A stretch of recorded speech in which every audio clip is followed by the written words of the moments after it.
es repasar lo último que estamos viendo para poderlo asentar mejor. Antes de comenzar, hacer el recuerdo de dos cosas. Estamos ahí viendo a la médula. Acuérdense las preguntas que pueden salir de aquí: la médula como órgano segmentario, la médula como órgano intersegmentario y la médula como órgano suprasegmentario. ¿Sí? Eso hemos visto. Después hemos visto su organización general y hemos comenzado con la sustancia blanca. ¿Qué hemos dicho con la sustancia blanca? Que primero hemos descrito, hemos visto su cara anterior, su cara posterior, sus caras laterales. Hemos explicado que está compuesta por haces y luego hemos entrado a la fisiología. En la fisiología hemos dicho a qué se refiere que sea una vía ascendente, como la que hemos descrito, que son sensitivas, ¿no? Que hemos identificado la vía exteroceptiva y la propioceptiva. Hemos dicho qué cualidades, a eso se llaman cualidades, información si ustedes quieren, pasan por ahí. Luego hemos visto desde otro punto de vista de esa médula espinal sus haces sensitivos por dónde van. Y hemos encontrado que van por el cordón anterior, por el cordón lateral y por el cordón posterior. Hemos dicho qué vías van por cada lado. Si ustedes, ¿qué les pediríamos? Que nos digan qué información y a qué se refiere por decirles el haz espinotalámico lateral. Tendrían que poner, es una vía ascendente, es una vía de la sensibilidad, tendrían que poner si es propioceptiva o exteroceptiva, por qué se llama espinotalámica, de dónde va. Fíjense, solo con esa palabra ya tenemos mucho de información. Hemos visto también la organización del sistema motor como vía descendente, hemos visto las dos diferencias y la importancia de tener las dos en condiciones de fisiología, la vía piramidal y la vía extrapiramidal. De hecho, hemos puesto un cuadrito para que se pueda localizar. Fíjense cómo me doy cuenta, la vía piramidal, hemos dicho, comienza en la corteza. Por lo tanto, este tracto, vía, cordón, si ustedes quieren, comienza en la corteza y pasa por la médula. La última palabra nos dice por cuál de las caras está pasando. La vía extrapiramidal, hemos dicho, no tiene nada que ver con la corteza. De hecho, aparece en otras áreas que no son la corteza, ¿no? Entonces, hemos dicho, ¿de dónde puede venir? De estos nombres no se preocupen, vamos a señalar más adelante. Tenemos varias clases de sistema nervioso. Vamos a ir conociendo el núcleo rojo, la oliva espinal, el sistema reticular, los núcleos del techo, etc. Ya vale, lo importante es que nos acordemos que la vía piramidal solo viene de la corteza. Y si no está viniendo de la corteza y está viniendo de estas palabras, es vía extrapiramidal y su función es dar finura al movimiento y permitir que ese movimiento se concrete. Luego, lo mismo hemos dicho con los haces motores, cómo se llaman, por dónde van y en qué parte de la médula espinal se encuentran. Hemos visto varias figuras sobre eso. Entonces, ¿qué podría ser? Ya les vuelvo a decir, esta lámina es muy buena para ir repasando, ¿no? ¿A qué se refieren los términos tractos, los fascículos, de dónde vienen, es motor, es sensitivo, en dónde está? Como una trivia se puede aprender. Luego hemos hecho otra forma, ¿qué más se podría? Otra forma de preguntar en los exámenes. Podrían decir, hablen qué formaciones sensitivas se encuentran en la médula y ahí están organizadas. ¿Cuáles son las vías motoras que están en la médula? Ahí está. ¿Por cuál de sus caras pasa? Ahí está. Bien, ahora nos toca ver sustancia gris. Ya hemos visto sustancia blanca, periférica, etc. Entonces lo que tenemos que ver es esta mariposa aquí, esta forma de H. La sustancia gris está completamente rodeada por la sustancia blanca. Basta ver la figura para corroborar eso. Su forma particular ha sido comparada a una H, es decir, que tiene dos barras así verticales y una barra transversal. Al centro de ella se encuentra el conducto del epéndimo. El conducto del epéndimo es un conducto, es como una cañería por cuyo interior circula el líquido cefalorraquídeo. Y lo vamos a describir cuando veamos de sistema ventricular. Entonces, por ahora es una formación por el que transcurre, por el que circula el líquido cefalorraquídeo, que se llama conducto del epéndimo. Los sectores por delante del conducto se llaman astas. Tenemos astas anteriores, astas posteriores, y a los lados, donde están las intumescencias, se encuentran las astas laterales. ¿Qué es lo que está diciendo? Que alrededor del conducto del epéndimo se encuentran formaciones llamadas astas.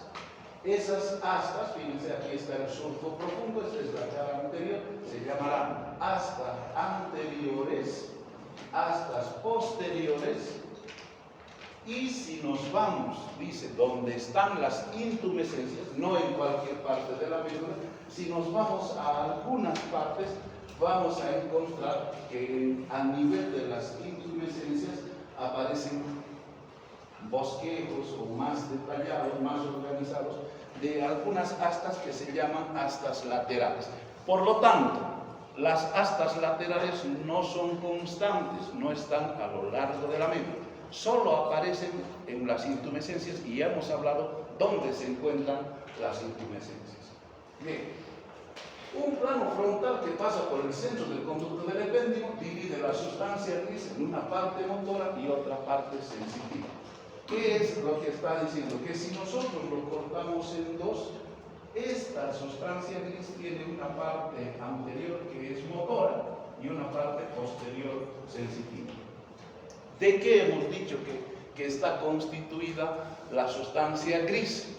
Hemos dicho que la sustancia gris está constituida por núcleos, por los núcleos de los cuerpos, y ahí se producen las sinapsis, pero la función se mantiene. Si ustedes se acuerdan, la vía sensitiva tenía organización preferentemente posterior. Aquí es donde están los haces de la discriminación directa, exteroceptiva directa, y la parte anterior es más bien motora. Entonces, aquí ¿qué se encuentra? Puros cuerpos neuronales de vías sensitivas en las astas posteriores. Y en las astas anteriores se encuentran los núcleos de sinapsis de las vías motoras. Bien, ¿qué más? Un asta puede dividirse mediante planos ficticios en cabezas, cuellos y bases. Entonces, tomemos como ejemplo esta figura. Aquí hay un asta y aquí hay otra asta. Entonces, las bases, cuando se habla de bases de las astas, se refiere a estas formaciones que están uniéndose a la parte central. Esto es una base, esta es otra base. Base del asta posterior, base del asta anterior. En el extremo periférico están las cabezas. Cabeza del asta anterior, cabeza del asta posterior. Entonces, la cabeza es la que está cerca de la periferia. La base es la que se une al centro de la sustancia gris. Y al medio, por supuesto, el cuello. Entonces, ¿qué se debe reconocer? Cuando se describe, va hacia la cabeza del asta posterior, va hacia la base del asta anterior, etc. Cuando tenemos esa información, nos está diciendo que estamos hablando de núcleos, que si es posterior es núcleo de sinapsis sensitiva, y si es región anterior estamos hablando de sinapsis de las neuronas motoras. Entonces, cabezas, bases, y al centro, por lo menos, cuellos. Bien, eso es lo que dice. Desde el punto de vista funcional, las cabezas representan el sistema nervioso voluntario, somático o de la vida de relación. Las bases forman el sistema visceral, involuntario o vegetativo.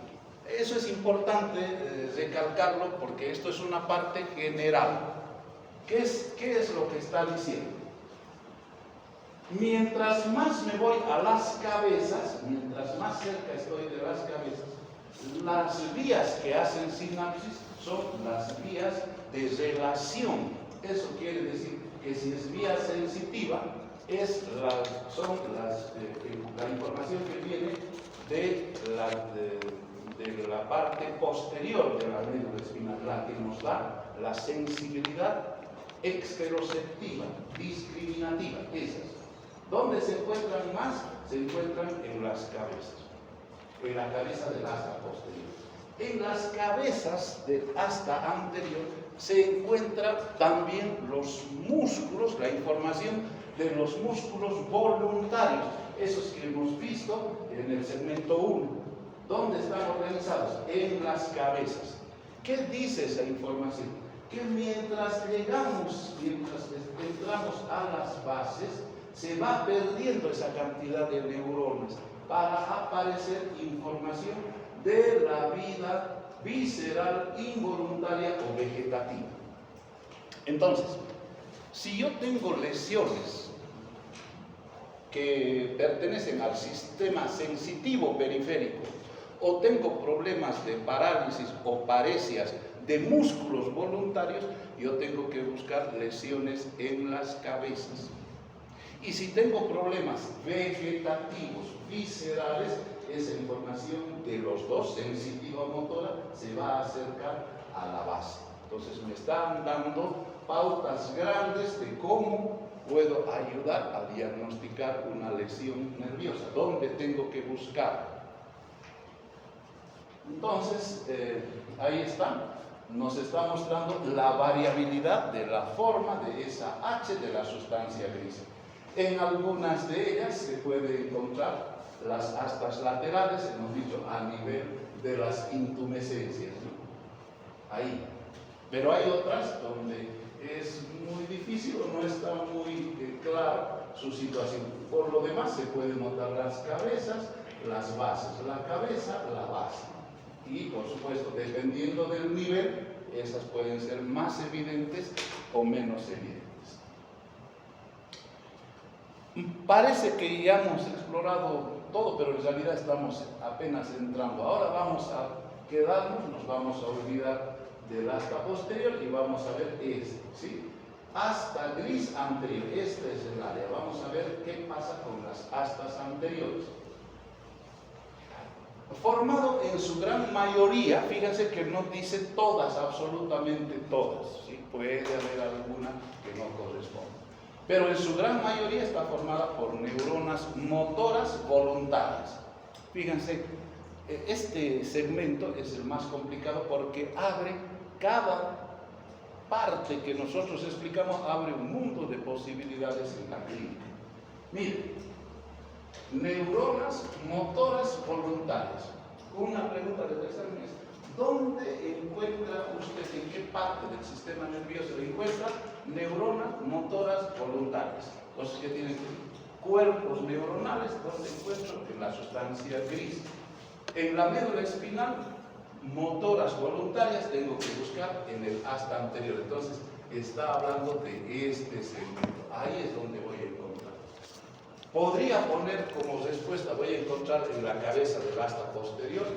No, porque es sensitivo, es otra cosa. Ahora, ¿cómo se organiza? Tiene tres grupos o columnas: medial, central y lateral. Posición anatómica, línea media, medial, central, porque está al centro, y lateral. Yo tengo que reconocer aquí tres grupos neuronales, ¿sí? Medial, central y lateral. Esas son las tres partes que se notan en la cabeza del asta anterior. ¿Qué dice? El grupo medial inerva músculos esqueléticos, se supone voluntarios, del cuello, del tronco, músculos intercostales y abdominales. Cuello, tronco, eso me está diciendo, músculos intercostales, abdominales. En realidad lo que me está diciendo es gobiernan los músculos que están cerca de la línea media. El grupo central inerva al diafragma, ¿sí? Tiene como protagonista, se llama también núcleo frénico, pero no es solo al diafragma, también da inervación al esternocleidomastoideo y al trapecio. Fíjense, estamos yendo al esternocleidomastoideo, estamos saliendo más allá, y al trapecio, este músculo grande que tenemos en la espalda, ¿sí? El que inerva al diafragma se llama núcleo frénico y el que inerva al esternocleidomastoideo y trapecio se llama núcleo accesorio. Y finalmente, el más lateral, el grupo lateral, es el responsable de inervar los músculos esqueléticos de las extremidades, ¿sí? De las extremidades. Entonces, ¿qué nos está diciendo? Eso. Si es el grupo medial, entonces yo tengo que tomar en cuenta la región intercostal, la región abdominal, ¿sí? La región central del cuello, etc. Si es el grupo intermedio, tengo que acordarme central, tengo que acordarme del diafragma y del trapecio. Se está yendo más hacia un costado. Y si es del grupo lateral, estoy hablando de los músculos de las extremidades. Ah, ya, entonces, de los brazos, ¿no? No, de las extremidades. Estamos hablando de toda la columna, ¿sí? Entonces, si estamos cerca de la intumescencia cervical, estamos hablando, sí, de los brazos, de los miembros superiores, ¿sí? Pero si estoy hablando cerca de la columna lumbar, donde está la intumescencia lumbar, estoy hablando también de los miembros inferiores. En resumen, estas vías tienen esa clasificación comparativa. Si es medial, hay que tomar en cuenta lo que está en la línea media, el eje del cuerpo. Si es central, un poquito más alejado. Y si es lateral, lo que más lateral tenemos nosotros, las extremidades. Entonces ahí no habría dónde perderse. Entonces, esa es la forma en la que se organiza el asta anterior, sustancia gris, asta anterior. Asta gris posteriores. Y fíjense, son influidas por neuronas sensitivas que ingresan por la médula. ¿Qué nos está diciendo? Para comenzar, en el asta posterior se concentra la información sensitiva. Ahí es donde sinapta, ahí es donde hace sinapsis. Ahora, dice, existen 4 grupos. En el anterior eran 3, aquí hay 4 grupos. Pero, aquí hay un pero, 2 recorren el largo de la médula y 2 se encuentran en los segmentos torácico y lumbar. ¿Qué nos está diciendo? Que en la parte posterior hay 4 columnas. Si veríamos a la médula a lo largo, hay 4 columnas. 4 columnas van a venir. 2 son permanentes, están viniendo 2 siempre me voy a encontrar en la médula, pero 2 aparecen más en la región lumbar y en la región torácica. Eso es lo que está diciendo. En otras regiones no la voy a encontrar. No está en todas las regiones. Por lo tanto, en algunos cortes encontraré 4 columnas y en otros solamente 2. Entonces, esta descripción que dice, las que están a lo largo de la médula, fíjense que está bien clara la relación, otra para el segmento torácico y otra para el segmento lumbar. Entonces, en esta explicación está señalando todo eso. Dice, a lo largo de la médula espinal, ahí tengo que hablar de 2 sustancias, fíjense, la sustancia gelatinosa de Rolando y el núcleo propio, ¿sí? Aquí en azul, sustancia gelatinosa, núcleo propio, ¿sí? Estamos hablando del asta posterior. Entonces, dice, el grupo de la sustancia gelatinosa de Rolando se encuentra cerca del vértice. Aquí estamos viendo que está en la punta, en la cabeza siempre del asta posterior. Recibe información relacionada con dolor, con temperatura, ¿sí? Y se llama núcleo espinal del trigémino. ¿Qué tendríamos que saber? En todos, el nombre, ¿sí? Y a quién corresponde, ¿sí? Estamos hablando de la información exteroceptiva. El núcleo propio. El núcleo propio se encuentra por delante, ojo, no se encuentra por abajo, hemos dicho varias veces, esto se encuentra por delante. Recibe fibras del cordón blanco posterior y recibe información de la posición y el movimiento, y ya no está relacionado con la exterocepción, sino con la propiocepción y la discriminación de dos puntos y la vibración. ¿Qué nos falta aquí en la información? El núcleo propio, ¿dónde se encuentra? Es sustancia gris, se encuentra delante de la sustancia gelatinosa. Función, recibir información propioceptiva. ¿De qué? De la posición y del movimiento. Ya hemos hablado, posición, está en flexión, está en extensión, información de receptores articulares. Movimiento, puedo hacer este movimiento, puedo hacer una flexión, puedo hacer una extensión. Esa información es la que se lleva por el núcleo propio. ¿Y qué más? Lo complementemos. Dice la vibración. La vibración no es nada más que la repetición de sensaciones que dan la ubicación de un objeto. Si ese objeto está presionando, se llama presión, si es continuo. Pero si tiene intervalos y se repite, entonces cambia el término, ¿sí?, de presión a vibración. ¿Y qué es la discriminación de dos puntos? ¿Por qué tenemos que meter tanta fisiología? Porque en fisiología les van a preguntar sobre esta base. ¿Qué es la discriminación de dos puntos?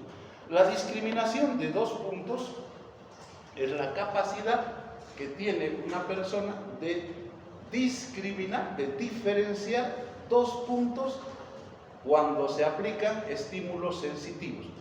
Voy a dar un ejemplo. Para eso se necesitan dos estiletes o dos agujas. Y lo que se hace es colocar, generalmente se comienza por la región de la espalda. Entonces se coloca. Claro, la persona no tiene que ver ni participar del experimento, ¿no? Se colocan, se hace la estimulación en dos puntos. Y le preguntan a la persona qué está sintiendo. Y esa persona dice, me están punzando, estoy sintiendo una sensación como la que corresponde, le están punzando ahí. Le preguntan cuántos puntos.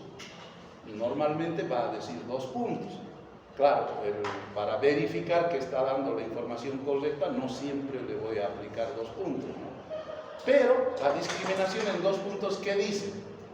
Que a medida que yo me acerco a esos 2 puntos, esa persona, de acuerdo a la cantidad de receptores nerviosos sensitivos, me puede seguir identificando 2 puntos.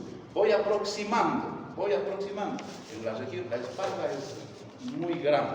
Entonces me voy aproximando y llega un punto en el que para mí yo tengo los 2 estiletes, las 2 agujas, sigo acercando y ¿qué espero? Que esa persona me siga diferenciando. Pero llega un momento en el que la persona le va a decir, sí, siento que me punza, ¿cuántos? 1.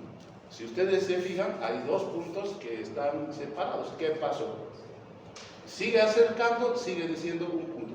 Comienzan a separar y hay un momento en el que ya va a poder identificar como 2. ¿Qué pasó? Eso depende, o sea, la discriminación en 2 puntos depende de la cantidad de receptores que tenga esa persona. ¿Dónde dice que hay más? ¿Dónde hay más receptores sensitivos? ¿Dónde hay? En las zonas erógenas. Es donde más receptores hay. ¿Dónde ahora? Labios, ¿no es cierto?, en la cara, en la punta de los dedos y en la cara medial del muslo, ¿no es cierto? Ahí hay más cantidad de receptores por milímetro cúbico de superficie. Entonces, si hago este experimento aquí adelante, esa persona siempre me va a decir 2, y prácticamente ni unido un estilete al lado del otro, la persona va a seguir discriminando porque tiene muchísima cantidad de receptores. En cambio, la espalda, olvídense, si alguien quiere tener respuesta por estimulación de la espalda, bien su tiempo, cambie de lugar. Bien, a eso se refiere la discriminación de dos puntos. Segmento torácico. En el segmento torácico, solamente en la región torácica de la médula, se encuentra este núcleo que corresponde a la columna de Clark. ¿Dónde? Por eso, porque es un segmento entre CE8 a L4. ¿De dónde recibe la información? De haces musculares y tendinosos de esa región. Y en el segmento lumbar se encuentra igual otra formación entre D1 a L3. Se cree que recibe la información sensitiva visceral. Aquí hay otra cosa que hay que ponerle también una alerta. Mucha de la información en el sistema nervioso, sobre todo, se sigue actualizando. Entonces no se preocupen cuando dice se cree, no está confirmado. Bien, seguimos buscando entonces. Aquí encontramos otra vez la cabeza del asta posterior y lo que nos está diciendo, tiene en función sensitiva una zona que se llama la zona marginal del Lissauer y que ahí está marcado con rojo. Fíjense, no se confundan porque no es sustancia gelatinosa. La zona marginal es esta manchita que está en las márgenes y se llama así. ¿Qué es? Es una pequeña fracción de sustancia blanca que separa las astas posteriores de la periferia, aquí, en el límite, ¿sí? Es sustancia blanca en un espacio que va a llegar hacia afuera. Eso es, ¿cómo se llama? Zona marginal del Lissauer. La capa zonal de Waldeyer, dice, es un núcleo que por su aspecto se llama sustancia gelatinosa de Rolando. ¿Qué estamos viendo? Lo mismo que ya hemos descrito en la anterior con otro nombre, sustancia gelatinosa de Rolando o capa zonal de Waldeyer. ¿Qué más? Hemos visto el núcleo propio que estaba bien marcado en azul. Cerca de la base, la columna de Clark o núcleo dorsal de Stirling. Y finalmente, estamos llegando hacia esta región intermedia entre las astas, que recibe ese nombre, comisura gris. Aquí está la comisura gris. ¿Qué tenemos que entender por comisura? Con las cabezas está bien clara la definición. Bases también, está llegando hacia la zona de sustancia gris. La parte central donde se confunde la región posterior con la región anterior, esta zona de transición, recibe el nombre de comisura, comisura gris, ¿sí? Es el lugar donde se encuentran las bases. ¿Cuál es la diferencia? Tienen información sensitiva, pero de las vísceras. Entonces tienen información víscero-sensitiva, las que están en la transición, pero hacia posterior.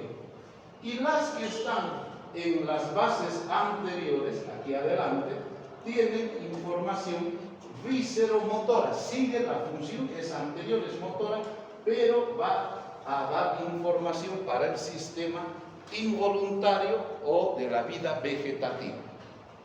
En resumen, las cabezas presentan información de lo que es el soma del sistema osteomioarticular. Si es posterior, de la sensibilidad de la periferia, y si es anterior, de los músculos periféricos. La parte central, esta parte central, recibe información vegetativa, pero cumpliendo su función. ¿Qué es eso?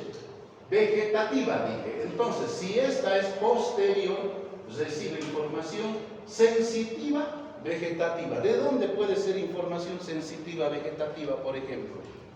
¿De dónde puede venir información que sea sensitiva, pero de la vida, que es de la vida vegetativa? ¿De dónde? Del estómago, de la vesícula, del uréter. Esos no son órganos periféricos. Entonces, ahí va a llegar información sensitiva. Dice, y adelante se mantiene la vía, sigue siendo función motora, pero de las vísceras. Entonces, ¿qué músculos estarán ahí inervados? Los músculos de la vida vegetativa, es decir, músculos que no son estriados, musculatura lisa, ¿sí? Eso es lo que va a dar. Bien, las astas laterales, ahí habla dos palabritas de las astas laterales, dice que se pueden extender de D1 a L3 y que también contienen fibras simpáticas, ¿no? Sistema vegetativo. Ahora, para ir avanzando y terminar esta presentación, vamos a ver lo que es, yo esto lo pregunto así, no hace falta complicarlo porque ya está difícil de por sí. ¿Qué pregunto? Diga usted a qué láminas de Rexed pertenecen los siguientes elementos, vitrales, planteo. Aquí está todo primero. La laminación de Rexed, la literatura hasta el día de hoy, no sé por qué, dice, es la nueva forma de organizar la sustancia gris. Sí podría ser para mí nueva información, pero miren ustedes qué tan nueva es. 1968, ¿no? Ya está pasadito. Pero ¿qué dice? En vez de andar tanto con los nombres de sustancia, núcleo zonal de Waldeyer, capa marginal de Lissauer, etc., decide nombrarles láminas. Lámina 1, 2, 3, 4, 5, hasta el 10. Así mismo. Ahora, nosotros deberíamos usar esta lámina, ¿no? Llamar lámina 1, lámina 2, lámina 3 y se acabó. Pero como nos cuesta tanto dejar el pasado, algunas personas siguen hablando de la nomenclatura clásica. Yo entre ellos y acabo de darles una hora de hablar de lo mismo. Entonces, ¿qué tendríamos que saber? La lámina 1 corresponde al núcleo marginal de Waldeyer. La lámina 2 corresponde a la sustancia gelatinosa de Solano. La lámina 3 se encuentra en el núcleo propio. Entonces, hay correspondencia. A ver, lo veamos. Esto es lo que acabamos de describir, ¿se acuerdan? Cabeza anterior, cabeza posterior, partes intermedias. Fíjense, lámina 1, lámina 2, lámina 3, lámina 4, lámina 5, lámina 6. ¿Y qué dice en la primera hoja? ¿A qué se llama lámina 1? ¿A qué se llama lámina 2? Etc. Como yo les torturo siempre, yo prefiero que me digan a cuál se corresponde. Por eso les digo desde ahora que necesitamos, cuál es la tarea para el examen, eso, ¿sí? Aquí está, cabeza del asta, así dice, el nombre del núcleo clásico, la función que cumplen y la lámina. Entonces, esta lámina es el resumen de todo. Si ustedes se lo marcan a aprender esta lámina, ojo, listo, resuelto un problema, 5 puntos más. Y para que vayan a su casa a trabajar un poco o leer un poco, esto yo he sacado del SNEL, por si acaso. Que hablé hoy día, me encontré con un docente y me dice, usted no nos va a decir con qué libro, y yo estoy esperando que ustedes me digan. Entonces, mientras tanto hemos dicho, sigue vigente de aquí. Bueno, este caso que está al comienzo de lo que es médula en el SNEL, nos habla de un caso clínico que una persona lo podría encontrar. Para hacerlo rápido. ¿De qué habla? De una caída de caballo, ¿no? En equitación y con fractura del cuello cervical. Ahí da un nivel para que se haga el ejercicio, creo que dice C3 o C4, y dice, esto es vértebra. Primer ejercicio, dígame qué mielómeros están afectados. 2, dígame qué clínica debe presentar esa persona. Así lo va leyendo. Estos temas, para hacerlo interesante, un tema parecido, no el que está en el libro, es el que le ocurrió a este actor norteamericano que interpretaba a Superman. ¿Alguien se acuerda el nombre? Él ha sido tan famoso, ha interpretado tanto, pero ha sufrido una caída. Él, su deporte favorito era la equitación, y un día con mala suerte le ocurre justo lo que describe el libro. Por supuesto, cambia su vida, ¿no? Completamente. ¿Por qué? Porque él tiene tetraplegia. Acuérdense ustedes que la vía sensitiva, la vía motora, usa la médula espinal. Mientras más abajo es el nivel de lesión, las consecuencias son hacia abajo. Entonces, las personas que tienen lesión a nivel lumbar, a nivel dorsal inferior incluso, para abajo, son parapléjicas. Lo que no pueden son mover las piernas, ¿no? Los músculos, no pueden. Tienen ese, no perciben sensaciones, por supuesto, pero si la lesión es a nivel del cuello, esa persona queda tetrapléjica. ¿Qué quiere decir eso? Que no puede mover ni brazos ni pies. Imagínense, su vida ha sido tan mala suerte ha tenido esta persona. No sé, yo digo mala suerte, porque si se lesionaba un poquito más arriba, esa persona se moría. El centro cardiorrespiratorio se afectaba, venía un apnea y ahí nunca más se recuperaba del apnea. Él ha creado una fundación para el diagnóstico y tratamiento de estas patologías. Los últimos años de su vida, fíjense, un casito, la tecnología le ayudaba a moverse un poquito, a controlar muy poco, creo que tenía comandos por voz. Las lesiones nos muestran, fíjense, aquí hay un contraste medular y nos muestra los niveles de stop, ¿no? Donde se queda ahí la lesión medular. ¿Qué se puede hacer? Se puede ayudar a mantener la estabilidad de la columna. De hecho, ahí se usan placas, pero perfecto, bárbaro, ahora tengo mi columna fuerte. ¿Y cómo ando por dentro? ¿Cómo anda mi médula? Entonces, complicado. Hay un libro para las personas que quieran, lo podemos compartir por el grupo, que se llama así, lesión medular, y nos indica, fíjense, el nivel y la diferencia entre lo que es una tetraplejía y una paraplejía. Y tiene varios, el que le guste leer, me pide yo con todo el gusto. Y ahí nos explican la diferencia de los niveles medulares con las consecuencias para esa persona, pero siempre les digo que nos falta tiempo. Estas lesiones son incapacitantes. Fíjense ustedes, hay un signo de Babinski presente, no responde a la movilidad y los músculos de acuerdo a su propio tonismo. Algunos se contraen, esto es permanente, las personas no pueden estirar los pies, ¿sí? Y quedan además con pérdida de la sensibilidad. ¿A qué me importa? Es una ventaja no sentir nada, ¿no? ¿A ustedes les gusta el dolor? No es una ventaja, ¿no es cierto? ¿Qué es eso? Úlceras de decúbito. A estas personas hay que cambiarles, no se pueden mover, hay que cambiarles de posición cada 2 horas. Cada 2 horas hay que cambiarles. ¿Por qué? Porque aquí crean una zona de presión, deja de circular la sangre y comienzan a necrosarse. Yo a nadie deseo esto, ni al peor de los enemigos. Imagínense ustedes que necesiten mover y que no tengan a nadie. Ellos no pueden moverse.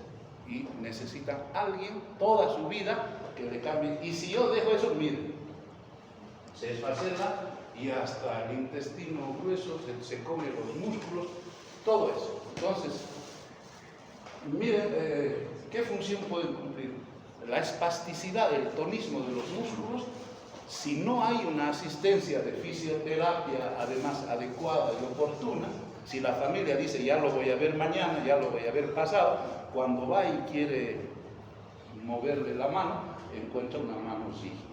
Por supuesto, si hay mucho trabajo y cariño hacia la familia, la estabilidad, el señor está en silla de ruedas, comparte un asado, como todos, no debería ser un drama, y hoy día con la tecnología, mucho menos.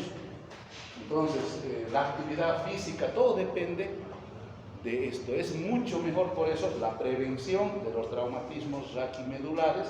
Y cuando yo digo eso y hablo el ejemplo de que a los chicos les encanta la moto y pasear, piensan que es una broma. Y es una gran verdad.